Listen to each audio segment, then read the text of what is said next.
this all started with that assassination in the Iranian capital. And you can imagine if another country had set off a bomb in Washington, D.C., what the American reaction would be. We would instantly be bombing whatever country is responsible. And the same for any European capital. The same for Israel also. You constantly have the U.S. officials saying things like, well, Israel has to respond to this. There's no way they can let something like that go. And here you have a situation in which the Iranian capital is hit. And the Lebanese capital is hit by a missile.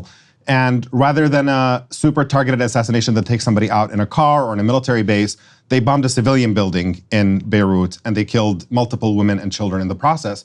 And yet you have everybody right now talking about, and you saw it in a statement that Biden also put out with some European allies, talking about the need to defend Israel from Iranian aggression. We say if this were to happen to us, we have to respond. If it happens to Israel, Israel has to respond. But when it happens to Iran or to Lebanon, then you need to take it. And if you do react to that, then that's an act of aggression that we have to stand up against.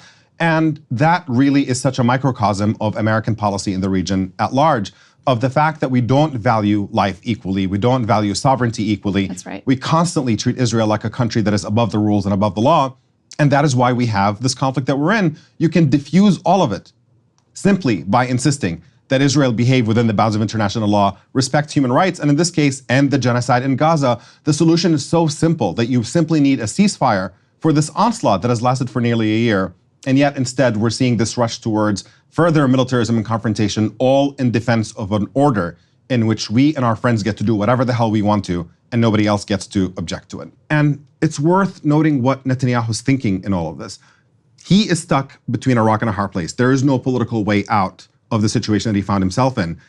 The genocide has been going on for over 10 months, killed countless people in Gaza, tens of thousands, and those are the low estimates. The official estimates are almost certainly an undercount. He hasn't defeated Hamas militarily, has not been able to retrieve the hostages militarily, and the only way out of this is basically a ceasefire. But a ceasefire also means the end of Bibi Netanyahu's career. That's right. And his entire legacy as the person on whose watch everything fell apart. This promise of Israeli security did not, he knows that this is the end for him, and he is willing to provoke a regional war in order for him to find a political way out of it, because ultimately for Netanyahu, the only victory there is to successfully complete the genocide in Gaza. And with the Biden administration, that means endless time. He wants to be able to drag this out for as long as possible.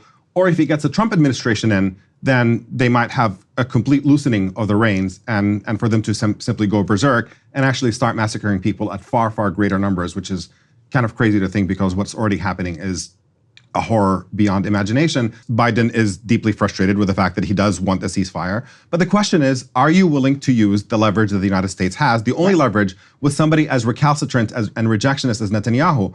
None of this is going to matter unless you cut off the weapons supply. What obviously needs to happen right now is for the United States to make clear that the U.S. is not going to send another penny or another bomb or another bullet to the Israeli military until Israel ends that genocide. I don't think Netanyahu gives a crap whether Biden leaks to the press. Is unhappy, leaks this or that, or no. Yeah, it's much bigger stakes for Netanyahu. He's going heading into further war and conflict and violence. And it's going to take a meaningful change in American policy for that to actually change for them. In fact, I think an argument can be made pretty compellingly that, the instances where Biden has expressed displeasure about this or that, or leaked displeasure about this or that, and Bibi has gone ahead and bucked him and done what he wanted to do, have actually bolstered him politically. That has actually improved his approval ratings within the state of Israel. And it's incredibly humiliating for the American president, that just for that dynamic between us and a client state, that they constantly tell us to shut the hell up. They don't want our advice on what to do. They just want us to keep paying for the weapons and sending them over. That's a stupid dynamic. It's fine if you want to say that Israel is an independent country and they can make their own decisions, fine. But certainly American taxpayers should not be funding their crimes. That's the problem here, is that we have a dynamic in which we constantly insist that Israel is an independent country. They make their own decisions. All we can do is advise them. Meanwhile, American taxpayers are picking up that tab. And instead of taking care of Americans at home with, you were just talking about in the previous segment about the fact that we're the only developed country that doesn't have healthcare. Right. All that stuff is set to aside. And in Israel, everybody has public healthcare. And that's the country that we're sending extra weapons and money to make sure that they can commit atrocities with impunity.